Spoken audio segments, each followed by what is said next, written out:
Hello दोस्तों आज मैं बात करने वाला हूं आरक्षण की। आरक्षण या रिजर्वेशन एक बिल्कुल अलग तरह का, जो नॉर्मल आप डिस्कशंस देखते हैं टीवी पे या समाज में, मैं उस आरक्षण की बात नहीं कर रहा हूं। मैं जिस आरक्षण की बात कर रहा हूं इसका फायदा दुनिया में कोई भी उठा लेता है और ताउम्र उठाता रहता है और लोगों को पता भी नहीं चल पाता। ऐसे आरक्षण की बात आज मैं कर रहा हूं। आदमी किसी भी जाति का होता है, किसी भी धर्म का होता है, किसी भी उम्र का होता है, किसी भी लिंग का होता है, किसी भी क्षेत्र का होता है, कोई भी भाषाभाषी होता है, लेकिन ये जो आरक्षण मैं बात करने वाला हूं इसका फायदा सभी उठाते हैं। तो रहिए मेरे साथ, और कौन सा विशिष्ट आरक्षण है ये, इसके बारे में जरूर जानिए। आपने देखा होगा जिंदगी में कुछ लोग ऐसे होते हैं जो बहुत नीचे से ऊपर उठते हैं। कुछ बच्चे ऐसे होते हैं जो बचपन में सब कुछ ठीक ठाक होता है, लेकिन फिर भी अपने आप को थोड़ा सा माँ बाप से कमजोर दिखा के, मैं बहुत वीक हूँ, साइकोलॉजी में एक टर्म होता है पुअर मी, एक ऐसी इमेज क्रिएट कर देना, एक ऐसी अपनी छवि बना देना ताकि दिखाई दे कि मैं बहुत कमजोर हूँ, मैं बहुत वीक हूँ। और इस पुअर मी इमेज का फायदा उठा उठा कर आदमी, फिर चाहे कोई अधिकारी हो, कोई नेता हो, कोई छात्र हो, कोई सामाजिक व्यक्ति हो, कोई कलाकार हो, या कोई आम आदमी हो, कोई एम्प्लॉयड आदमी हो, अनएम्प्लॉयड आदमी हो, सभी उठाते हैं इसका फायदा। और हम लोग अनचाहे इनको फायदा पहुंचवाते रहते हैं और ये लोग कहीं से कहीं पहुंच जाते हैं, उसके बावजूद इस भावना का फायदा उठाते रहते हैं। और हम लोग यानी वो सभी लोग जो उस स्थिति से बहुत बेकार पोजीशन में होते हैं, जिनको वाकई उस आरक्षण की आवश्यकता होती है, वो आरक्षण नहीं उठा पाते। मगर ये कुछ ऐसे चुनिंदा लोग होते हैं जो इस तरह के आरक्षण का फायदा उठाते हैं और उन लोगों से उठाते हैं जो जिनको वाकई इसकी आवश्यकता है, और आगे बढ़ जाते हैं और जिंदगी भर सिंपैथी लेते रहते हैं। चलिए अब मैं उदाहरण देना चाहता हूं। जैसे कुछ नेता लोग शायद कभी नीचे से बहुत उठते हैं जिंदगी में, और हिंदुस्तान में खासतौर से ज्यादातर लोग नीचे से ही ऊपर उठते हैं।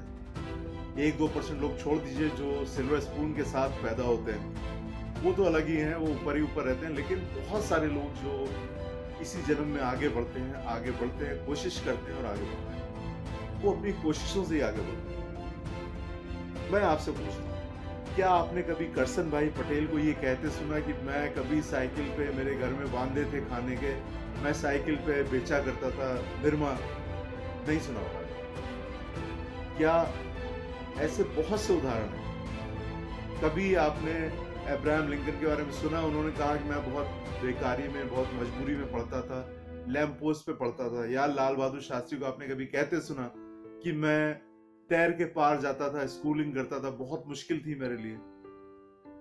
नहीं कहा। उन्होंने अपने आप को आगे बढ़ाया, उस लायक बनाया। लेकिन बहुत से लोग ऐसे हैं जो कहते हैं मैं फला छोटा काम करता था, फिर मैं अभी भी, आज मैं बहुत बड़ी पोस्ट पे हूं, उसके बावजूद मैं उस छवि का फायदा उठाने की कोशिश करता हूं। बहुत से लोग बहुत बड़े ओहदे पे पहुंच गए, बहुत बड़ी पोस्ट में, समाज में भी, राष्ट्र में भी, लेकिन आज तक उस बात का फायदा उठा रहे हैं जो कभी 50 साल पहले उन्होंने काम किया होगा। उसका फायदा उठा के बहुत अच्छी स्थिति में आज से 30 साल पहले ही पहुंच गए, लेकिन आज तक भी उसी स्थिति का फायदा उठा रहे हैं। और ऐसे ही बहुत से लोग परिवारों में होते हैं, बहुत से आपके दोस्त ऐसे होते हैं। तो आज का वीडियो हो सकता है बहुत से लोगों को पसंद ना आए, लेकिन बहुत से लोगों को पसंद भी आ गया, मैं जानता हूँ। बहुत से लोग जो सिर्फ इस बात का फायदा उठाते रहते हैं, हाय मैं बहुत बीमार हूं, मैं बहुत बेचारा हूं, मेरे साथ कभी ऐसा घटित हो गया था, मैं बहुत छोटी चीज किया करता था। भाई अगर यही रोना हो रहा होता तो गुलशन कुमार जी भी यही रोना रोते रहते।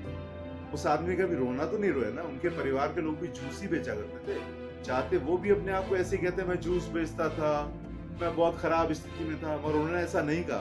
उन्होंने अपने आप को खुद स्थापित किया और न जाने कितने और लोगों को भी फायदा पहुंच पाया, उनका भी भला किया। और ऐसे ही समाज में बहुत सारे लोग हैं जो दूसरों का भला करते हैं, मगर कभी ऐसा रोना नहीं पीटते, इस तरह का रोना नहीं रोते कि हाय मैं इतनी खराब पोजीशन में था, आज से भाई हमारे प्रधानमंत्री जी चाय वाले की बात करते हैं, चाय बेचा करते थे, अच्छी बात है, बहुत ऊपर पहुंचे और हिंदुस्तान की यही खूबी है, बहुत नीचे से आदमी बहुत ऊपर तक पहुंच जाता है। लेकिन चाय जो आपने आज से 50 साल पहले बेची, फिर आप जब मुख्यमंत्री हो गए, 3 बार तो आप मुख्यमंत्री रहे गुजरात के 3 बार मुख्यमंत्री आप रहे, तो आपका वो ओहदा तो खत्म हो गया ना, आप बहुत अच्छी स्थिति में आ गए। फिर आप प्रधानमंत्री भी हो गए, तब भी आप अच्छी स्थिति में आ गए। लेकिन आज भी अगर आप कहेंगे मैं चाय बेचता था, तो क्या ये उचित है? नहीं, मेरे हिसाब से उचित नहीं है।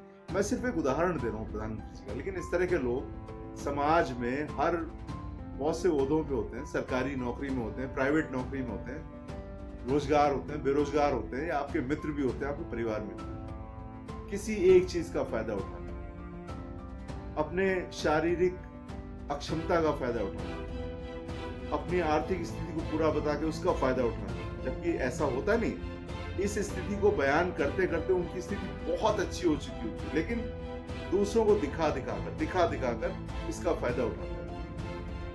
तो बस आप लोग भी अपने दिमाग पे थोड़ा सा जोर डालिए और देखिए ऐसे कितने लोग आपके आजू बाजू, आपके आसपास हैं। आपके मित्र भी होंगे, आपके परिवार में भी हो सकते हैं, समाज में तो नहीं। उम्मीद है अब इस तरह के लोगों की जो एक अनचाहा आरक्षण ले लेते हैं एक बार किसी भी चीज का, किसी भी परिस्थिति का, और पूरी जिंदगी उसका फायदा उठाते हैं। ये देश में भी हो सकते हैं, विदेश में भी हो सकते हैं, समाज में हो सकते हैं, कहीं भी हो सकते हैं। लेकिन अगर आपको उदाहरण ही लेना है तो भाई उदाहरण बनिए, ऐसे लोगों का उदाहरण लीजिए, करसन भाई पटेल, निरमा वाले, कोठारी ब्रदर्स, कानपुर पान मसाले वाले, ऐसे लोग जो बहुत नीचे से ऊपर उठे, मगर उन्होंने कभी अपनी खराब स्थिति का, वीक स्थिति का फायदा इस तरह से नहीं उठाया कि मेरी स्थिति इतनी खराब थी। भाई आप अच्छी पोजीशन में हो गए तो आपने उसका फायदा तो आपको मिला ही ना, फिर आपने औरों को भी उसका फायदा पहुंचवाया। तो भाई इसी तरह मुझे लगता है सबको ये चीज फॉलो करनी चाहिए। जो लोग आज अच्छी स्थिति में हैं, ईश्वर का वरदान है आपके ऊपर, आप एक बहुत अच्छी पोजीशन में पहुंच गए, तो भाई उसका फायदा उठाइए, और जो फायदा दूसरों को दे सकते हैं दूसरों को भी फायदा दीजिए। उस एक पुरानी बात को दिखाते हुए अपने आप को वीक महसूस मत कराइए। दुनिया में आपसे ज्यादा वीक, कमजोर लोग दुनिया में पड़े हुए हैं, समाज में पड़े हुए हैं। तो उम्मीद है आप सभी लोग इस बात पे ध्यान देंगे और ऐसे लोगों की सिंपैथी देना आप बंद कर दीजिए, जो लोग सक्षम होते हुए भी किसी एक कमजोरी का फायदा ताउम्र उठाते रहते और चाहते हैं कि उनकी अगली पीढ़ी और अगली की अगली पीढ़ी भी इन्हीं चीजों का फायदा उठाती रहे। तो दोस्तों आज का वीडियो थोड़ा सा डिफरेंट है, अलग है। उम्मीद है आप लोग भी अगर एनालिसिस करेंगे तो पाएंगे ये बात सही होती है, और ऐसे लोगों को फायदा पहुंचाने में अब कोई आवश्यकता नहीं है। जिनको वाकई जरूरत है उनको फायदा दीजिए, लेकिन किसी भी इंसान को अपनी बेचारगी का फायदा, बेचारगी का आरक्षण बना के उसका फायदा जिंदगी भर नहीं लेना चाहिए और हम लोग को देना नहीं चाहिए। तो बस अगर वीडियो आपको अच्छा लगे, बहुत अलग किस्म का वीडियो है, तो इसको लाइक कर दीजिए और शेयर कर दीजिए। कमेंट जरूर कीजिएगा, बताइएगा कैसा लगा। बहुत सारे वीडियो देखते रहिए, चैनल को सब्सक्राइब नहीं है सब्सक्राइब कर लीजिए, बेल आइकन दबाइए ताकि आपको मेरे हर नए वीडियो की जानकारी पहले। और मैं बहुत से वीडियो लाता रहता हूँ, कुछ अटपटे, कुछ चटपटे, कुछ बहुत अलग किस्म के वीडियो होते हैं, जैसे कि आज का वीडियो। उम्मीद है आप मेरी बात को समझेंगे। फिर मिलेंगे, बाय बाय।